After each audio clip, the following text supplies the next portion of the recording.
Sean ustedes bienvenidos a un programa más del anecdotario de la historia en Ciudad Kennedy. Las anécdotas, las historias de cómo se fueron forjando los diferentes sectoriales en nuestra localidad octava en Ciudad Kennedy. En esta ocasión nos encontramos en el Salón Comunal del Barrio Clas con Margarita Daza, la presidente y miembro fundadora de esta. Sea usted bienvenida a el anecdotario de Ciudad Kennedy. Gracias por haber escogido al Barrio Clas para este anecdotario, teniendo en cuenta que verdaderamente aquí se ha desarrollado un proyecto comunitario. Precisamente, ¿en qué año o hacia qué año empiezan a llegar a este sector del Barrio Clas los primeros asentamientos humanos? Bueno, a ver, a nivel de lo que fue terreno como tal, en 1970 aproximadamente no lo había. Aquí había era un botadero donde se recolectaba toda la basura de Bogotá y donde poco a poco la gente fue llegando a ir en los sitios que fueron adecuando, pero en un momento dado con un gran hacinamiento donde familias de diferentes regiones de Colombia fueron buscando un sitio donde residir, de tal manera que esto fue creciendo poco a poco y en medio de muchísimas cosas como falta de servicios en todas las áreas, y donde se presenta la problemática a nivel de que el terreno en sí no fue adquirido legalmente en su inicio, ¿no? Hubo problemas, por supuesto hubo policía que quiso sacar la gente, y de ahí nace la verdadera lucha. Los pocos que en aquel tiempo recibíamos en este barrio, o en lo que era el inicio del Barrio Clas. ¿Cuáles eran las formas de organización de ese entonces? En ese entonces, debido a que el agua, la luz, y especialmente el problema del agua, había que traerla de Kennedy o de Bosa, pues era muy difícil, teniendo en cuenta que no había transporte, ni siquiera había una vía para a que hubiese una comunicación por transporte, pero un medio de transporte pues muy fácil, de tal manera que en ese tiempo el único medio de transporte para algunas personas pues era el burrito, ¿no? Habían personas que tenían su asno y se traía el agua en él, de pronto lo alquilaban a otros vecinos para traer el agua, pero muy común y muy corriente era traer el agua cargada por cada persona por sus propios medios, de tal manera que la gente tenía que hacer un muy buen ejercicio diario para poder tener el líquido y poder sobrevivir en este aspecto. Desde el punto de vista geográfico, ¿cuál fue el primer sector que empezó a desarrollarse este barrio? A ver, hubo, por decirlo así, dos partes. Una franja de tierra firme, que está en lo que en ese tiempo se llamó Tres Esquinas, y que hoy es entre la calle 55, la calle 56, la avenida Roberto Mejía, y podríamos decir que la carrera 88 más o menos fue donde se sentaba, por decir así, las familias cuando llegaban al barrio.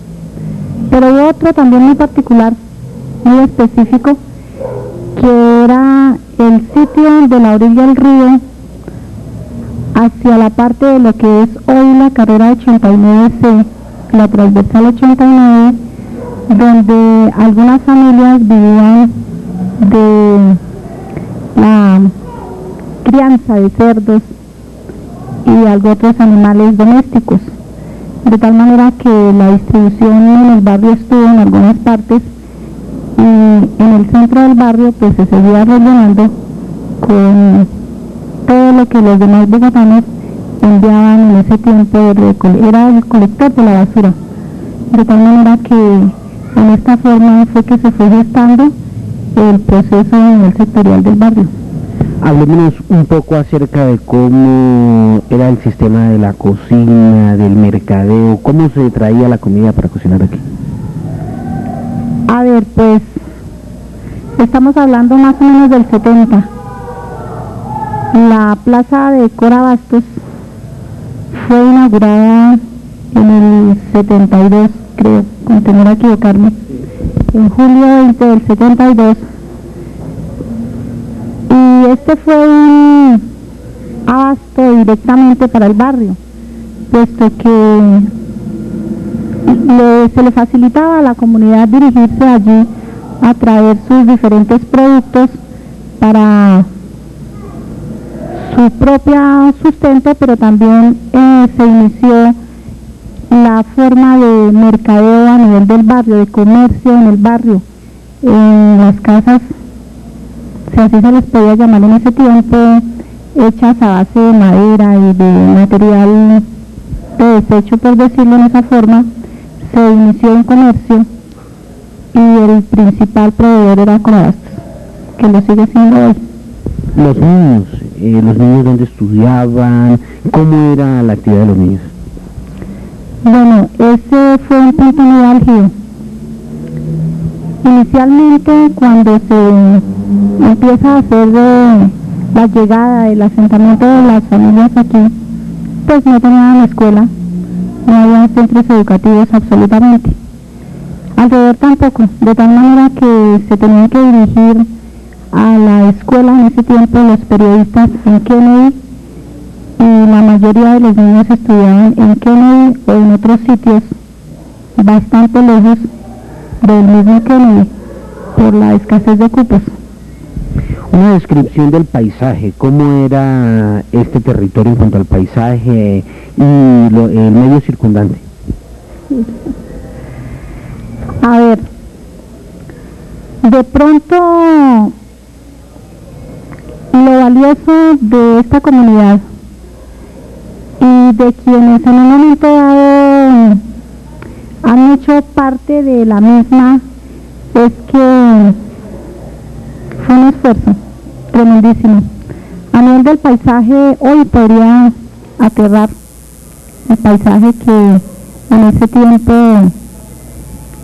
se tenía como entorno. Yo le comentaba que en algún sector del barrio rellenaban la laguna que en ese tiempo había,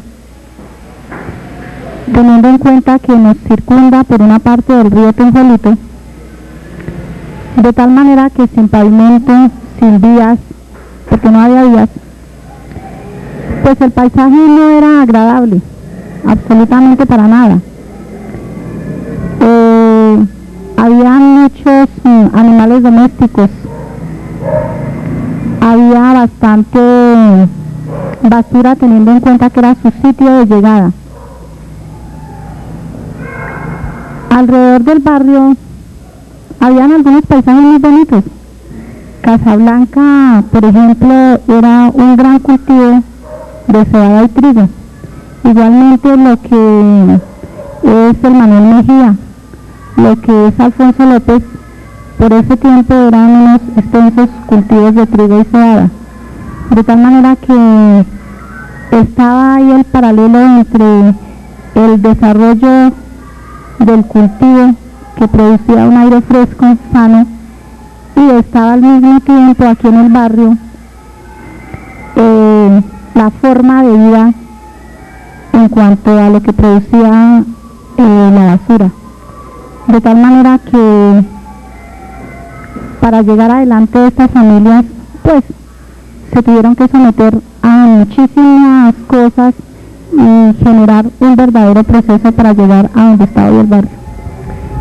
Un recuerdo de cómo era ese momento del río Tunjuelito, las condiciones del río, y también regálenos de su memoria, Margarita, los animales, los pájaros, qué clase de fauna y flora se veía en este sector.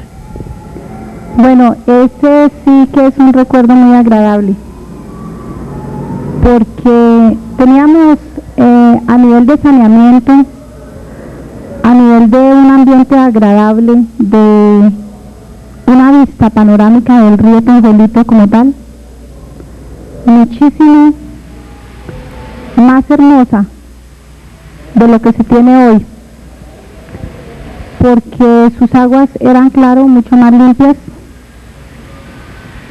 A nivel de basura en su cauce no existía, y a nivel de pájaros, claro, el ambiente a nivel de las diferentes aves existía, teniendo en cuenta que estábamos rodeados de un ambiente de cultivos donde por sus aromas llegaban los diferentes animales, donde habían de pronto patos. Por el río bajaban en ciertas épocas del año, bajaban patos que alegraban el ambiente y que los niños corrían por su cauce tratando de hacer la misma carrera que llevaban las aves. De tal manera que en esto sí, hoy por hoy, se ha venido deteriorando en un 99%, lo digo así, el ambiente a nivel del saneamiento del río, a nivel de lo que podríamos decir que aire puro y toda esa cuestión. Todo eso se fue minando, se fue terminando y hoy no existe.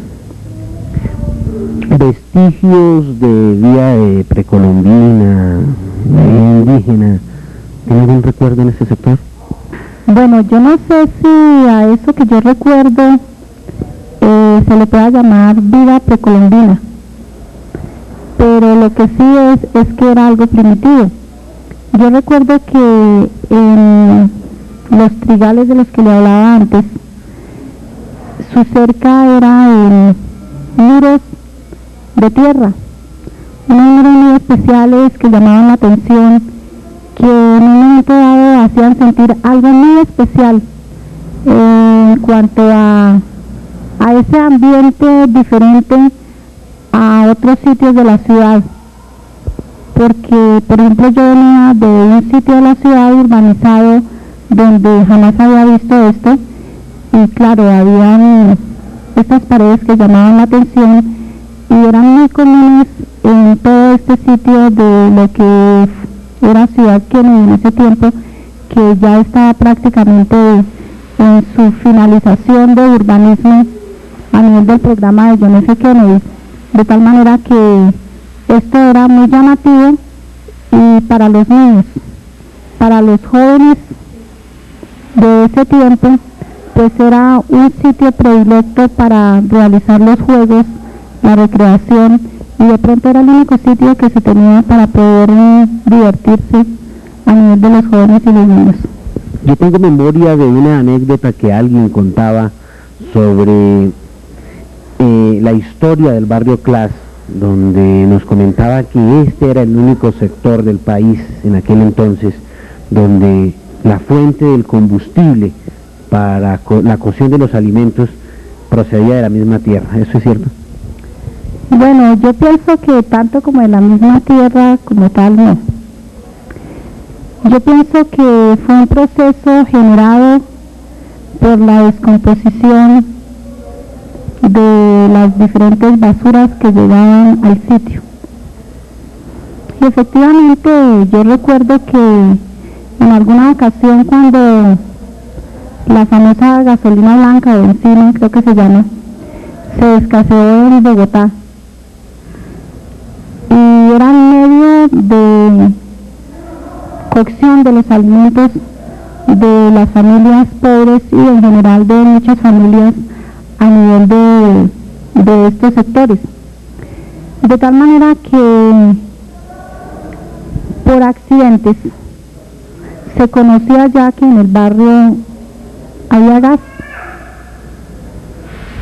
Y digo por accidentes porque en alguna ocasión un chico le botó un fósforo a un pozo séptico, y por supuesto que hubo la consabida explosión, el susto, pero el conocimiento total para quienes recibíamos en aquel entonces. Y se optó por utilizar este medio de combustible para beneficio de todas las familias. De tal manera que sí, eso es cierto, y por mucho tiempo se hizo, pero también se utilizó por diferentes universidades, por diferentes países, porque este fue un centro donde vino gente a explorar de Estados Unidos, de Holanda, en fin, de algunos países que querían hacer diferentes investigaciones, y llegaron acá al barrio donde ellos inclusive sacaban las bolsas de gas y se las llevaban, de tal manera que además de que le sirvió a la gente como medio de cocción, de utilización doméstica, para muchas otras personas a nivel investigativo también sirvió. En ese primer momento del barrio Clas, ¿cómo era el ambiente en la noche? Alumbrado público, la gente se acostaba temprano, ¿cómo era esa relación vecinal, comunitaria en las horas de la noche o en las horas ya de descanso? Bueno, en ese tiempo pienso que era cuando la gente menos dormía, y esto porque familias común y corriente que tienen que trabajar, que tienen que buscar el diario sustento para sus hijos, pero que además tienen que traer su agua para poder preparar sus alimentos. Entonces tienen que buscar un sitio, una hora para poder realizar esto. Y se utilizaba la noche para traer el agua. Yo le decía anteriormente que se traía de Kennedy, de Osa, luego de Pastrana, donde claro surgían muchos conflictos a nivel de que se iba a traer el agua, se le estaba quitando a otros. Pero el proceso y desarrollo hizo que se trajera ya un servicio al barrio acordado con, por ejemplo, con la gente de Osa, donde se trajo un servicio muy deficiente y donde el agua solamente llegaba en la noche, lo que hacía que se hicieran largas filas de vasijas para poder coger un turno y poder tener derecho al preciado líquido. A nivel del alumbrado público, pues la verdad que nos alumbrábamos con la creación, la luna nos regalaba su esplendor y este era nuestro medio para poder transportarnos en la noche y darnos cuenta de dónde íbamos y a dónde llegábamos. Posteriormente, con el proceso que se realizó, con la participación de todos los habitantes, con esa gran solidaridad y ese comunitarismo de una persona muy importante, como fue Enrique Herrera, padre claretiano, y quien entró a mediar cuando hubo el problema de legalizar los terrenos, se aprendió aquí en el barrio, y la ideología de quienes vivíamos era el comunitarismo, ayudarnos unos a otros para salir adelante. Y precisamente en torno a la organización comunitaria, en torno a la consolidación de un movimiento comunitario que coayudara o dirigiera el desarrollo del sector, ¿en qué momento empieza esos primeros niveles ya de organización y en qué clase de organizaciones? Bueno, inicialmente la gran necesidad de organizarnos para defender lo que se podría llamar una posición, o más bien una posesión del terreno, se hizo que se hicieran las primeras organizaciones de los mismos que vivíamos acá. ¿Por qué? Porque se requería de que hubieran directrices, y qué mejor que quienes estaban aquí. Recordamos nombres como Desiderio Castañeda, se pueden recordar nombres como Juan Arias, como, bueno, el señor Cerrato. De verdad que son muchos años y retener todo este tipo de nombres es difícil, pero quien en realidad fundó este barrio, quien en realidad lo inició, fue el famoso paisa Yepes Botero, Rafael Yepes Botero. Luego, en esa gestión de que ya se tenían las posesiones y que la policía quiso venir a intervenir, entró la mediación, donde entra la comunidad claretiana, propietaria del terreno, y para evitar que el Instituto de Crédito Territorial en ese entonces le cobrara a las gentes unos costos muy altos para el estrato, para el medio económico de quienes residíamos acá, delegan al padre Enrique Herrera. Y es entonces cuando se inicia el proceso de legalización de los predios, el proceso de legalización a nivel de las diferentes instituciones, y para ello se había creado un comité de vecinos o un comité pronto a nivel de obras, y se inicia a hacer todo tipo de trámites, empezando por hacer la topografía del barrio. Para esta topografía estaba un señor de apellido Guarín, quien se encargó de hacer esta topografía. Había una persona también que tuvo trascendencia en el barrio, de apellido Osorio, querido por muchos, odiados por otros, como siempre quienes están al frente de las comunidades. Y posteriormente se fueron sumando muchísimos otros nombres, muchísimas otras personas, hasta que se llega el momento en que se inicia la organización de una junta de acción comunal. En 1973, tal vez, en marzo, se logra una personería jurídica para esta junta de acción comunal. Y recuerdo que se conformó. En ese tiempo eran luchas tremendas porque se hacían asambleas y, por supuesto, las diferencias se daban a conocer, pero también se daban a conocer todo tipo de rasgos sociales, y en esto pues había de pronto en alguna ocasión plomo.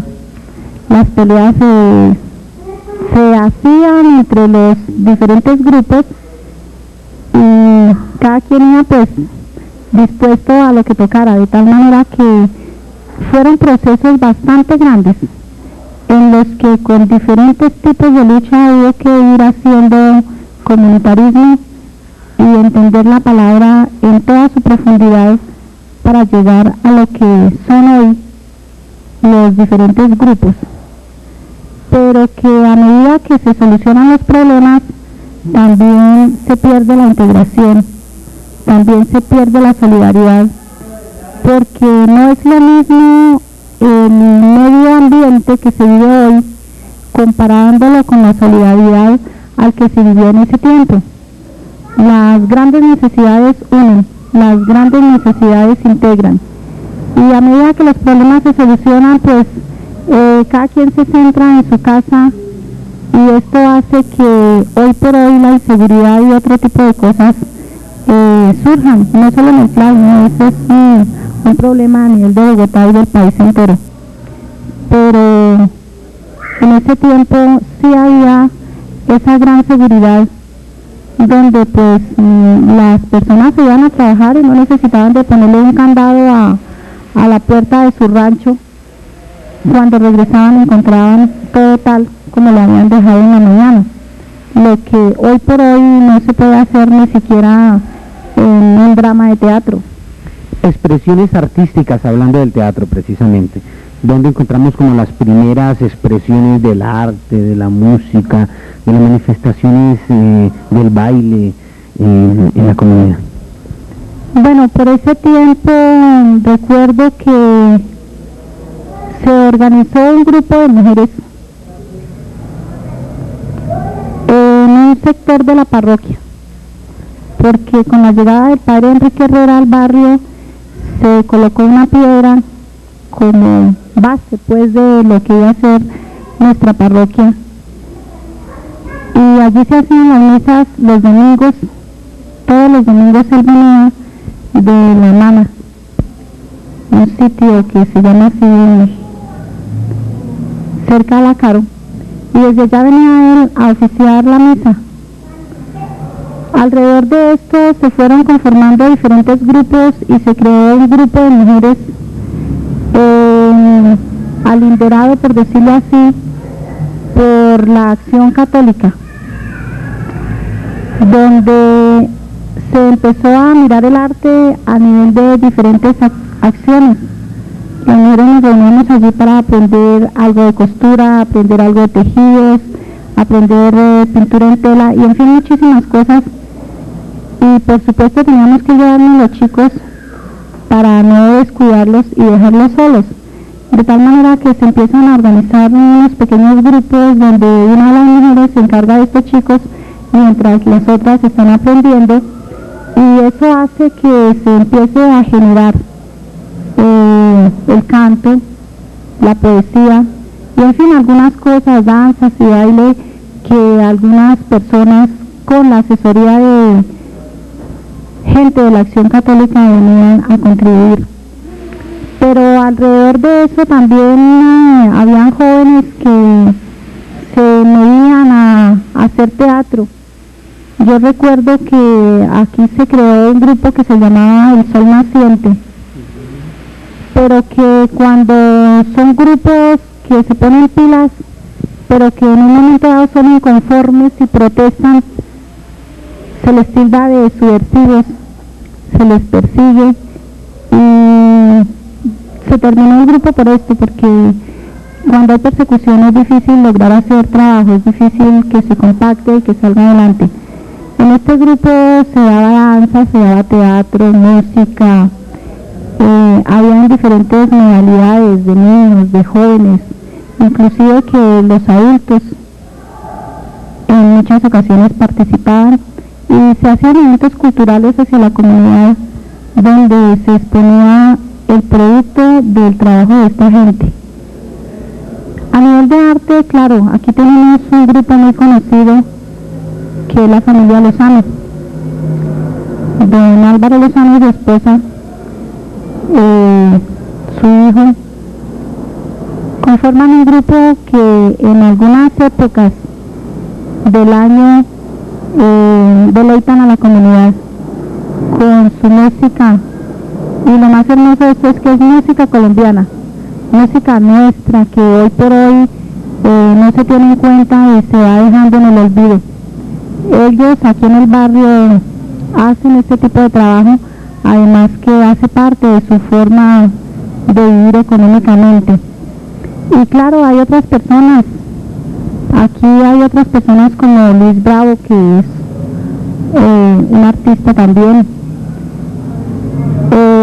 A nivel de la parroquia hay un grupo de jóvenes que desde muchos años se fueron vinculando y son quienes organizan los coros, la música a nivel ya pues de lo que son los eventos parroquiales.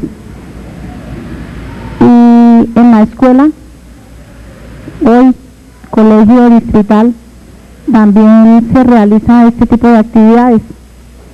Hablando de la escuela, esa es otra parte que fue álgida su propia formación, teniendo en cuenta que estuvo trasteando por diferentes sitios del barrio hasta que llegó al sitio donde es hoy y donde se empezó a educar la gente bajo 3 latas para poder empezar a hacer educación para los niños de ese tiempo aquí en el barrio. Enfaticemos un poco más, a ver, entremos un poco más allí. ¿En qué momento llega el primer espacio educativo al sector? Bueno, desde su inicio y aproximadamente esto fue como en 1973-74 cuando se solicitó que se diera la educación directamente en el barrio, puesto que el medio de transporte y el problema con los chicos para que se dirigieran tan lejos pues afectaba a todas las familias, de tal manera que se organizó en lo que es hoy la calle 56 con carrera 86A y 86, lo que es la Unión Roberto Mejía.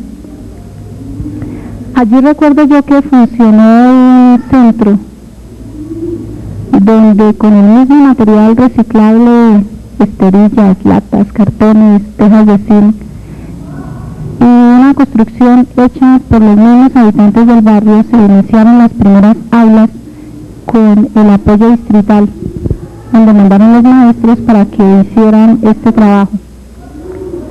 Posteriormente, y con esfuerzos, y claro, si nuestros gobiernos fueran consecuentes, no tendríamos que siempre utilizar un paro para presionar. Desde ese tiempo tuvimos que hacer paros. Para todo lo que necesitábamos, teníamos que, después de recorrer todos los mecanismos, de recorrer todas las instituciones, de dirigirnos a todas partes, teníamos que vernos abocados a hacer un paro. Y ya para ese tiempo había junta de acción comunal, de las muchas que han transcurrido aquí en el barrio y de las muchas que en mayor o menor cantidad de servicio han dejado huella para el progreso de este sector.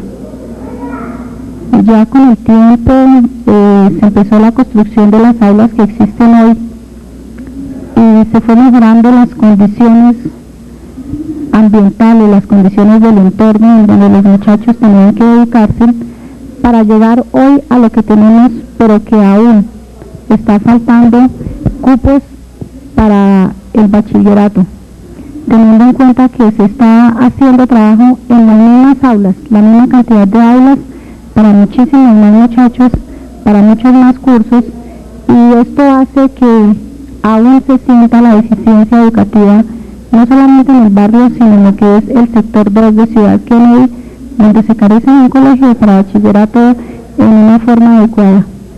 Bien, en cuanto a la infraestructura, ¿en qué momento deja de ser esto un relleno sanitario? ¿En qué momento empieza ya a abrirse en las calles, a darse el alumbrado público, el agua, la historia de estas luchas?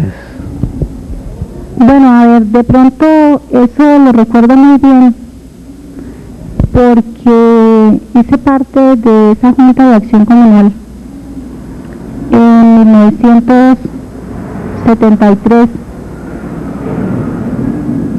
Se empieza a hacer un concurso de calles y carreras, pero esto era muy relativo al decir calles y carreras porque no existían tales a nivel topográfico, existían los puntos, pero a nivel visible, que se pudieran visibilizar y decir aquí están, solo nos daba la pauta los lotes habitados, que eran muy pocos en ese tiempo. Yo creo que en ese tiempo aquí en el barrio no alcanzábamos a ver 100 familias, de tal manera que en la distribución geográfica de los lotes, en una manzana podían haber 4 habitantes, en otra podían haber 10, pero igualmente en otra no podía haber sino un solo habitante, lo que era difícil, pero que había que generarlo y promoverlo, de tal manera que se abre un concurso, por decirlo así, de competencia, de el que más haga y el que más trabaje. Se nombra un coordinador y en muchas cuadras el coordinador era él solo. Para cubrir esta basura, recuerdo yo, teníamos que salir a pie a lo que es hoy Nuevo Kennedy. Contratábamos allí una volquetada de tierra que podía valer entre 20 pesos. No, 20 pesos no. El que más caro comprábamos lo comprábamos en 5 pesos. De tal manera que íbamos y traíamos el viaje de tierra aquí al barrio. Y la sorpresa era grandísima cuando salía otro habitante y ofrecía más.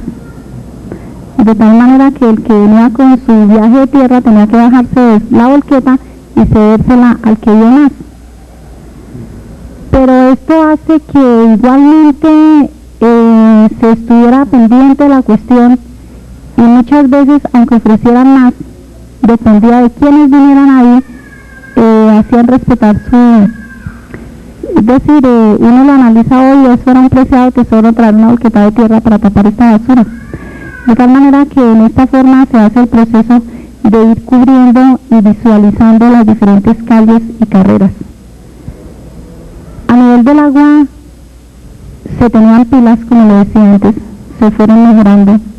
Recuerdo que se hizo un tanque grandísimo para procurar el abastecimiento del agua, pero esto fue más un problema, porque el agua se almacenaba, le caía mugre, le caía tierra, le caía de todo, es decir, se ocasionó un mal saneamiento en el agua. Ese tanque hubo que quitarlo y dejar solamente las pilas. ¿Cómo se hacían? Pues lástima que en ese tiempo no estuve aquí en Antanas, porque de pronto ahí poníamos todos. El lema de él es que hay que poner, y en ese tiempo poníamos todos.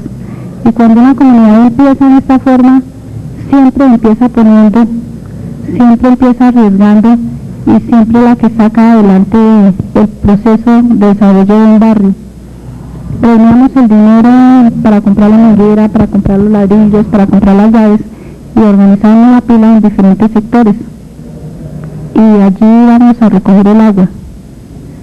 Alrededor de estos sitios confluía toda la gente, todas las amas de casa, los muchachos, y también había problemas sociales, habían peleas, porque también en todas partes siempre hay quien no respeta la norma, y el que ponía a llenar su tarro, de pronto venía el otro y se lo desocupaba, y una fila donde usted podía contar de 40 o 50 galones de diferentes personas, pues generaba el pleito.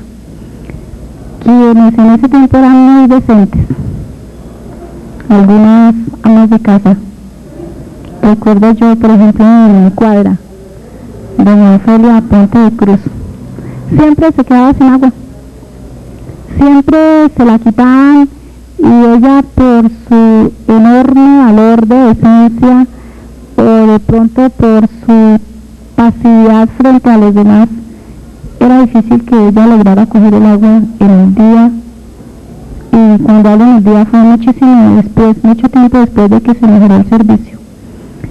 De tal manera que a nivel de esto se fue generando, se aprobó el barrio, la legalización del plano se hizo en 1975, y esto hizo que se hiciera un contrato con el acueducto donde teníamos que pagar una tercera parte y la otra parte a plazos.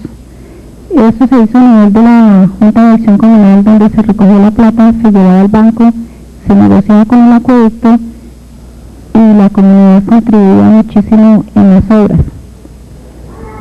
Yo recuerdo que el alcantarillado también lo hicimos provisional por mucho tiempo, donde había que sacarlo por toda la carrera hasta llegar al río, y se hacía lo que hoy por hoy no se ha vuelto a ver muy voluntariamente, y eran las famosas jornadas de trabajo, donde participaba desde el más chico hasta el más grande, desde el más joven hasta el más viejo, en esta labor de construir el propio alcantarillado para tener acceso a este servicio. Ya posteriormente, en 1978, se construyen alcantarillados, se genera este servicio y se soluciona lo que fue agua y alcantarillado. Para la luz, recuerdo yo que nos entregaron un poste de madera y lo dejábamos frente a una casa y teníamos que hacer el hueco y colocarlo. Entonces la energía venía, instalaba sus líneas, colocaba la cometida y se pagaba el servicio.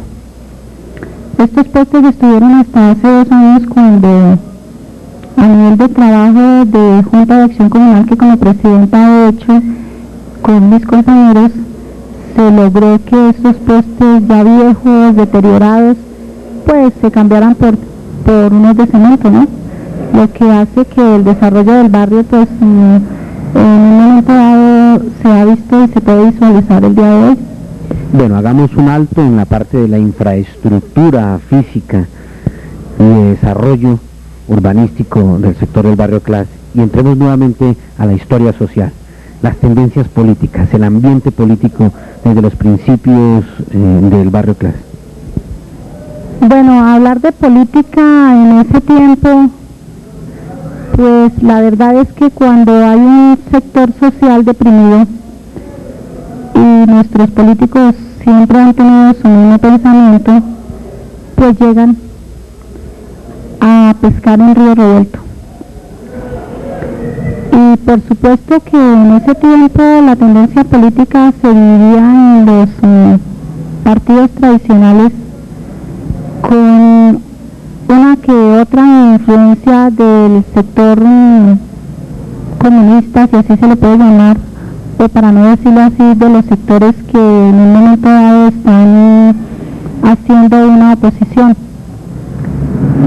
Y con la cultura de ese tiempo, con la forma de hacerlo en ese tiempo, pues eso también generaba, recuerdo yo que generaba violencia en diferentes reuniones, generaba problemas, pero que eso hoy por hoy se ha venido subsanando, y las diferentes campañas electorales que se hacen donde se participa o por democracia o por cultura que se ha traído siempre, y hay que decirlo, o por intereses, se ha venido haciendo de una forma diferente, en donde se hace con un mecanismo de participación que en un momento dado puede ser alegre, puede ser divertido, y donde participa mucha gente. Las acciones del día electoral, las acciones de los días anteriores a las elecciones, ¿cómo es el ambiente o cómo era el ambiente de aquel entonces, de los primeros años del barrio? Bueno, el ambiente viene a ser prácticamente que en este aspecto no se cambia nada, ¿no? Se ha cambiado la infraestructura del barrio, pero el ambiente y las acciones vienen a ser las mismas, donde están los grupos, donde están los sectores, donde están las personas que ayudan a promover este tipo de cosas, y que en un momento dado, pues, como siempre, el agite político se viene vísperas a las temporadas electorales, donde todo el mundo participa, los que van a votar, los que van a hacer barra, los muchachos que hacen sus coros, que en el último gobierno pues fue prohibido, y se quitó esta parte de pronto dinámica, chistosa, que venía trayendo el proceso a nivel de elección, donde de pronto ya se hace más serio, más austero, pero donde también se siente una frialdad muy grande a nivel del calor de las personas. Bueno, en cuanto a organizaciones sociales que participan, tanto de la comunidad como de afuera, que hayan dejado huella, hayan hecho un trabajo importante en el desarrollo de este sector. Bueno, si hablamos de personas importantes que hayan dejado huella, yo creo que han sido muy pocas, porque a nivel de los diferentes representantes que como tales se hacen elegir, en la mayoría de veces no cumplen su obligación, porque este proceso y desarrollo de quienes vienen de afuera no es un favor que hacen. Si ellos se hacen nombrar concejales, senadores y representantes, se supone que es para contribuirle al desarrollo de las comunidades. De tal manera que digo que son muy pocos, porque vienen, buscan su objetivo, se van y no vuelven. Pero claro que sí los ha habido. Aquí una gente a nivel político, que recuerdo yo, Luis Carlos Galán, estuvo muchas veces aquí en el barrio. Estuvo Belisario Betancur visitando el barrio, sacándose fotos y yéndose después, claro. Vinieron personalidades muchas, de los que hay hoy: Carlos Sosa Escobar, el alcalde de Campo en ese tiempo, inclusive vino alguna vez Pastrana. A nivel de alcaldes estuvo aquí Jaime Castro también. Senadores muchísimos han pasado por aquí. Organizaciones sociales y ONGs. Como organizaciones sociales, hubo una que dejó trascendencia a nivel cultural, a nivel educativo, a nivel social, y fue la Fundación Pisingos, donde generó un plan de padrino no solamente para los niños, sino que organizó grupos de capacitación grupos de formación a nivel de diferentes áreas. Y esto ayudó muchísimo al desarrollo de la comunidad. La Fundación Santa Fe también hizo presencia, también dejó ella. A nivel de otros grupos como ONGs, pues al decir que dejen ella, la tienen que dejar, porque hasta hoy no conozco ninguna ONG que venga a hacer un programa por el único fin de ayudar a la gente. Las ONGs vienen a hacer programas porque les dan el presupuesto para ejecutarlo, y en muchas ocasiones estas dejan tan solo un mínimo de los grandes recursos que captan, y este desarrollo pudiera ser mejor. Pero hablando de ellas, la que más ha estado es el CAF, Centro de Atención Familiar. A nivel de otras instituciones, la Acción Católica dejó una huella muy grande porque formó personas, formó grupos, y ese proyecto sigue latente aquí en el barrio, donde está, por ejemplo, el Jardín de Primera Comunidad. Ese es producto de el esfuerzo de ese tiempo, del esfuerzo de ese grupo de mujeres, y hoy tiene su propia sede, y ha sido un servicio de muchísimos años para el desarrollo de la niñez del barrio Clas. ¿Alguna anécdota que le haya pasado a Margarita Daza, dirigente del barrio Clas, en toda esta vida de trabajo de lucha? Bueno, a ver, pues le suceden a uno muchas cosas. A nivel de anécdotas suceden muchas cosas, y de pronto, a ver, algo curioso es que yo recuerdo cuando colocamos el agua de Bosa para hacer las pilas aquí en el barrio, se reventó cualquier día el tubo en el puente, y más que en el puente, en el cruce que viene de allá para acá del río. Iban y colocaban el agua y se desconectaba en la pila. La presión llegaba y la desconectaba ahí.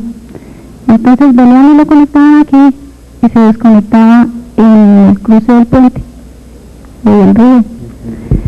De tal manera que algo chistoso fue que me ofrecí como apoyo a evitar que se desconectara esa manguera de uno del río, y me tocó estar metida como unas 4 horas entre un pozo con agua, teniendo esa manguera para que al conectarla en el río no se desconectara donde estaba la pila. De pronto eso fue algo chistoso porque pues estar varias horas ahí metido, haciendo también fuerza que no se desconectara al soltarla, pues hubo que esperar hasta que llegaron todos y garantizaran que el tubo no se iba a soltar de ninguna de las dos partes. Eso entre otras muchas cosas.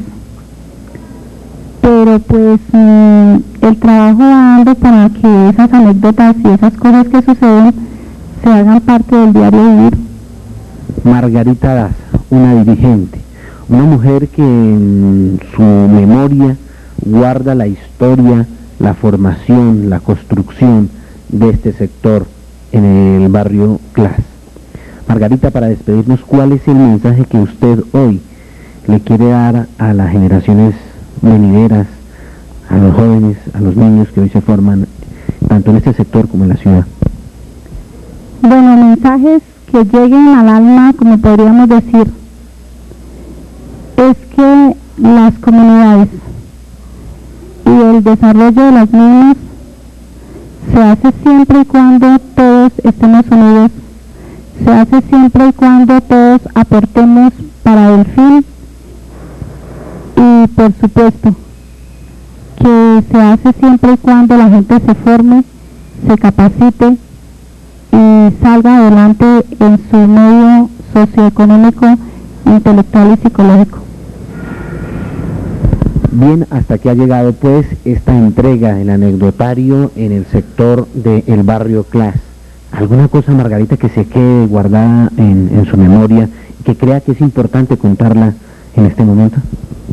A ver, yo creo que en mi memoria pueden quedar muchísimas cosas importantes. Y dentro de esas cosas importantes sería el punto de vista de personas como otros compañeros, como en este momento Martín Díaz, un compañero de la Junta de Acción Comunal hoy, y que hizo parte de la niñez de ese tiempo.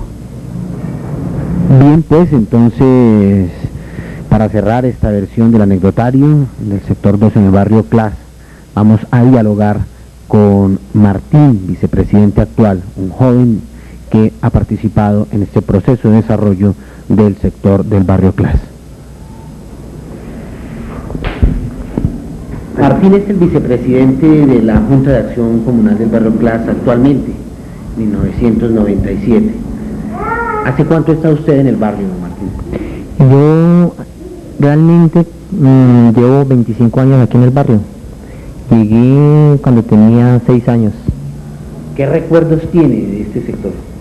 Es un sector que realmente comenzó entre basuras, un sector casi de una población de muy bajos recursos, diría casi un extracto 0 o 1. Realmente cuando nosotros llegamos acá habían las casas todas eran en Paroy. Nosotros con mi familia veníamos de un extracto económico de pronto bajo. Veníamos, mis padres veníamos del campo, entonces la idea de pronto era llegar aquí y poder recuperarnos, mirar la parte económica y poder llegar a tener una educación pues para nuestros familiares, ¿no? Los juegos, ¿a qué se dedicaban los niños hace 25 años en este sector? Realmente algo importante fue, los juegos eran cosas de barriada, eran partidos de microfútbol, eran partidos con los mismos niños, salíamos a molestar aquí a los alrededores, a cruzar los charcos, a hacer competencias entre nosotros mismos. Afortunadamente el grupo en ese momento era algo muy importante porque dentro de ese grupo había muchachos que querían estudiar, como en mi caso, ¿no? Otros que querían, realmente se dedicaron fue ya a comenzar a hacer casi vandalismo. Entonces es un sector que había de todo, ¿no?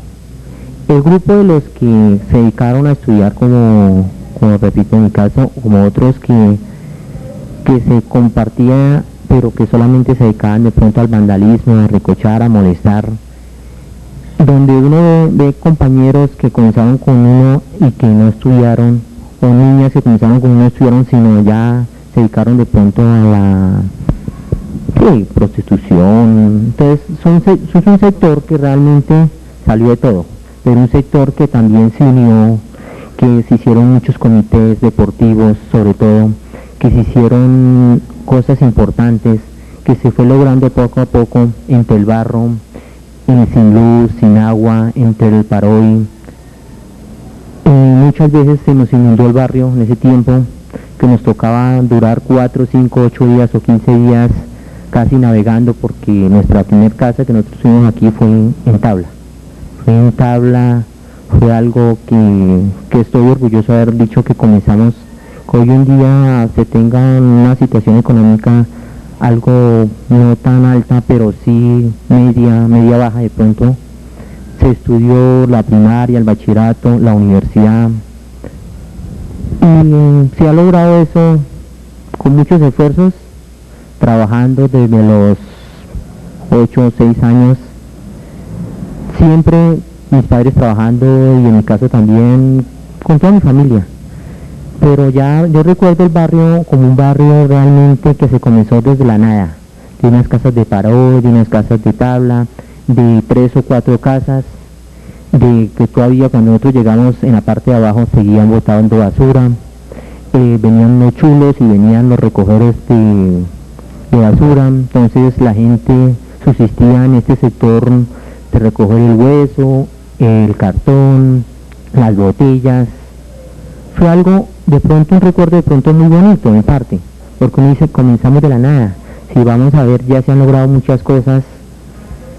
En ese tiempo se comenzaron con los comités, en esta parte ya hoy en día, ya como dirigente, ya como vicepresidente de esta junta, ya como ingeniero industrial que soy, puedo aplicar muchas cosas, porque uno dice, si uno estudia es para ayudarle de pronto al barrio, a la gente que lo vio nacer a uno, a la gente que lo vio crecer, que lo vio desarrollarse, que fue una evolución paulatina, algo grandioso para uno, que ya en un 40, un 50% no hay la pobreza de hace 25 años, pero que se necesitan muchas cosas todavía aquí en el barrio, que no estamos en un 100% de lo que debería ser, pero que nosotros nos sentimos orgullosos de ese proceso, que así como mucha gente se ha superado, mucha gente no ha tenido la oportunidad, porque de pronto no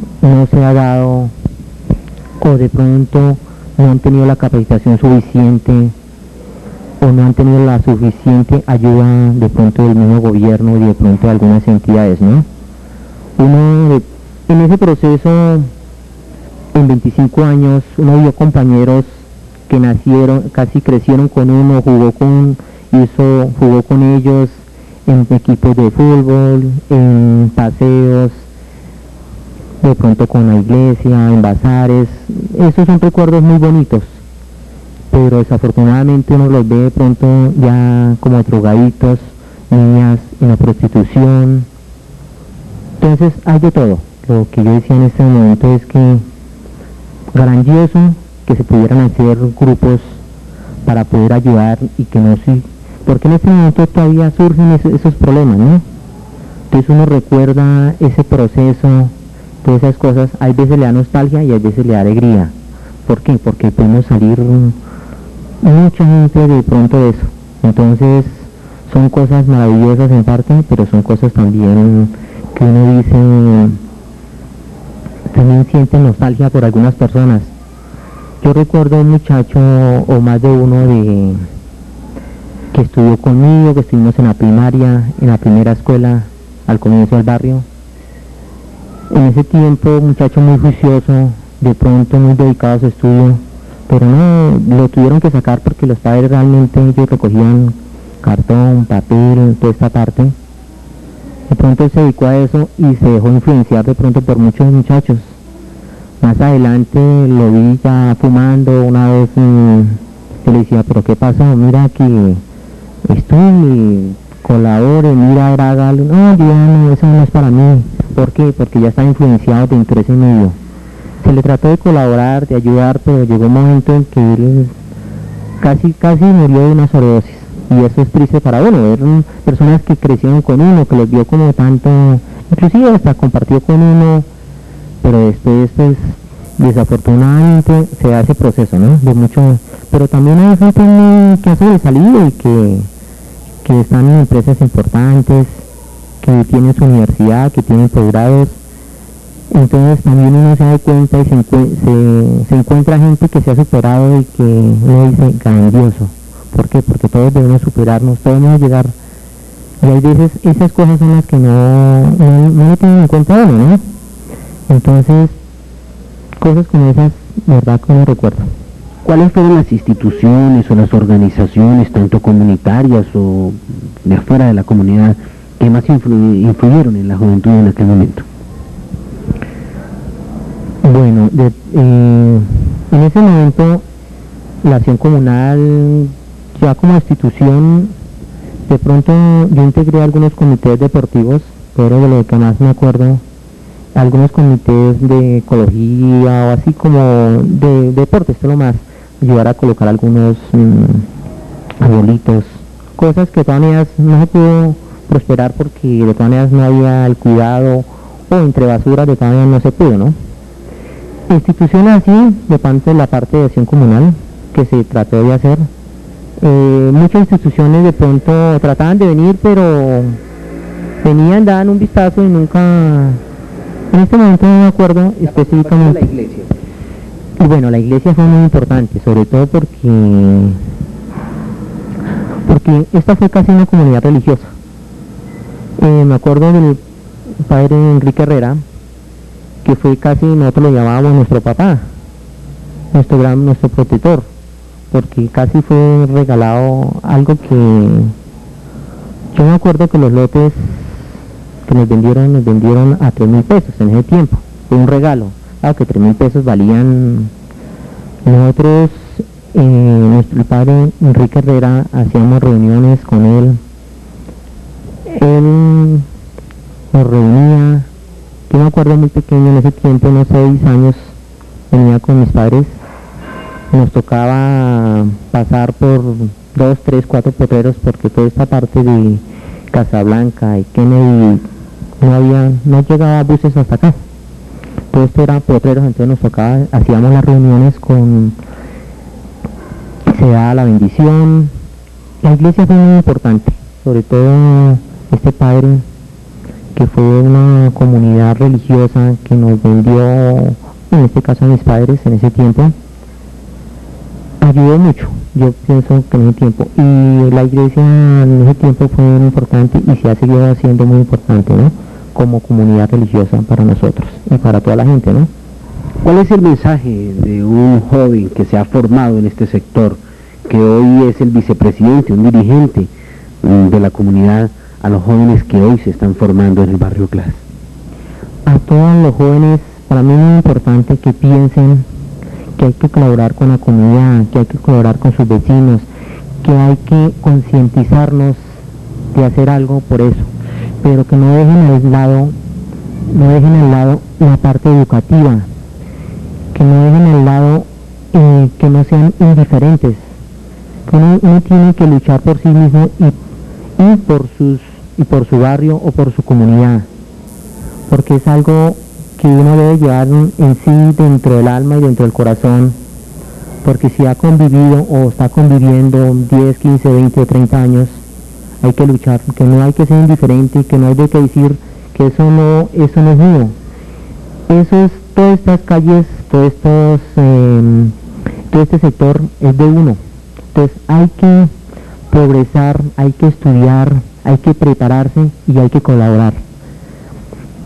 Porque si uno no se prepara, no puede colaborar con la misma fortaleza, aunque hay gente que ha sobresalido de la nada y que son ahí, sí, como dice, uno conoce gente muy berraca en esto, y a mí me parece grandioso, pero hay otros que no luchan. Entonces yo le digo a todos los jóvenes, a toda la gente que está formando, que luchemos, que mira, que si hay necesidad de trabajar, y estudiar al mismo tiempo, genial. Y no esperar que uno le den todo, no, hay que hacer esa compaginación para uno poder colaborarle a los demás y a sí mismo, porque hoy en día una primaria no vale nada, un bachillerato no vale nada y una universidad tampoco, pero el que no la tiene está en la olla, desafortunadamente.